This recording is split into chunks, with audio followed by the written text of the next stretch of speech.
Setelah menunggu cukup lama, skuad PS Palembang kembali berhasil meraih gelar juara pada ajang resmi kejuaraan sepak bola di Sumatera Selatan. Keberhasilan meraih gelar juara Piala Gubernur Sumsel 2021 ini juga mendapat apresiasi tinggi dari manajemen PS Palembang.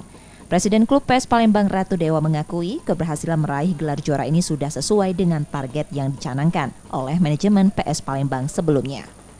Pemain U20 yang saat ini memperkuat PS Palembang juga dipersiapkan untuk menghadapi gelaran kompetisi Liga 3 Sumsel yang akan bergulir dalam waktu dekat.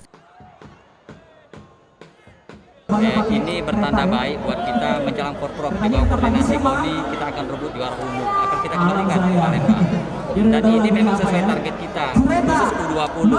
Ini baru pemanasan awal, fokus kita di Liga 3.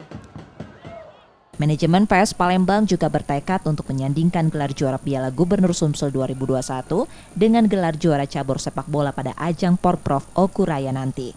Nur Muhammad, Kompas TV, Palembang, Sumatera Selatan.